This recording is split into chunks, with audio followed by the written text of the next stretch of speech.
Alors en fait le DS World Paris, on est ouvert depuis le fin novembre de 2013 et en fait ce lieu il a pour vocation à être un lieu d'exposition, de tendance, et en fait l'idée c'est de s'associer avec des artistes, des marques, des personnalités qui sont déconnectés du monde automobile mais qui portent les mêmes valeurs que nous. Et les mêmes valeurs que nous, les valeurs de DS, c'est des valeurs d'audace, des valeurs de créativité, des valeurs de raffinement, et c'est un mélange en fait de tradition et de modernité, et Philippe Conticini incarne parfaitement ça, et ça s'appuie tout cela sur un savoir-faire qui est un savoir-faire français.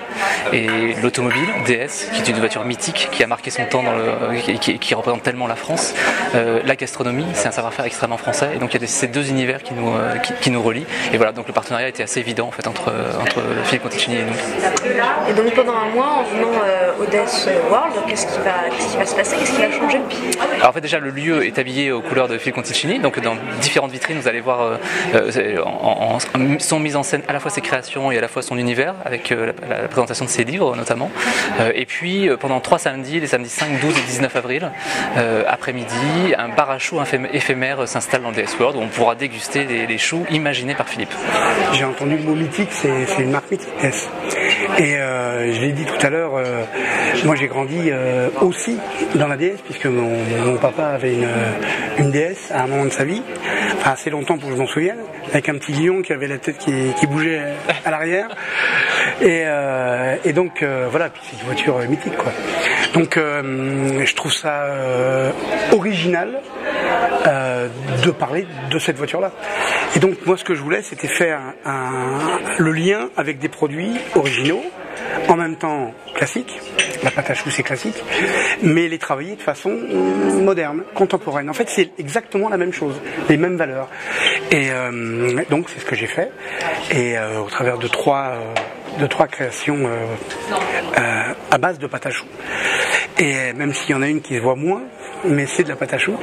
Et puis surtout que ce soit gourmand, bon, et qu'on puisse se retrouver chacun dans celui qu'il préfère, un petit peu en enfance. Comme moi, je me suis retrouvé là, quand j'ai vu la DS en enfance, voilà, pareil. Alors ces 3 choses justement, quels sont les goûts? Alors, juste une petite précision, la pâte à choux, on sait tout ce que c'est, c'est de l'eau, du lait, ou les deux, avec de la matière grasse, du beurre souvent, de l'assaisonnement, du sel, du sucre ou un autre, une farine, on les sèche, puis après on ajoute des œufs. Donc c'est la même chose pour les 3, parce que c'est moins évident pour le 3e, donc c'est important de préciser. Et le premier c'est le chou DS bien sûr, qui est un chou plus classique on va dire, avec du sucre grain, tout petit peu de fleur de sel, du sucre roux, qui est entouré d'un voile de chocolat au lait mais très très fin, donc il ne se sent pas, c'est juste pour la couleur, et qui est garni surtout d'une crème très onctueuse, qui n'est absolument pas ni une crème pâtissière mais qui est très onctueuse, à base de riolet, de vanille et de gingembre. Voilà. Mais du gingembre cuit et confit plutôt très très longtemps et très doucement. Donc c'est vraiment léger. Le deuxième, qui est le chocolat croustillant, c'est un chou dans lequel il n'y a absolument pas de crème et qui va un tout petit peu plus plat. Donc il y a vraiment il y a une vraie une densité différente, une vraie hauteur différente, une différence de forme, de goût, de sensation, de structure. Donc le deuxième, c'est une sorte de... Comment je peux dire? C'est pas un crumble, c'est pas un streusel, j'ai dit cracouillant. Voilà, à l'intérieur, qui fait légèrement et qui est avec de la fleur de sel. Et là, la fleur de sel, pour le coup, elle est vraiment présente et elle pousse le goût.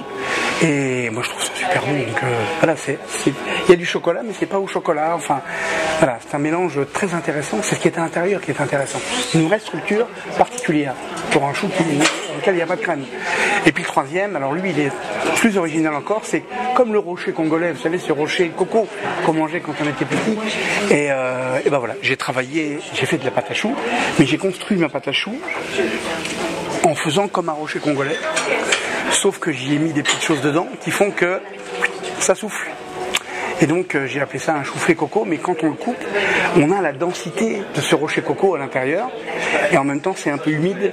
Voilà, c'est une densité les 3 sont très différents, et j'espère très très bien.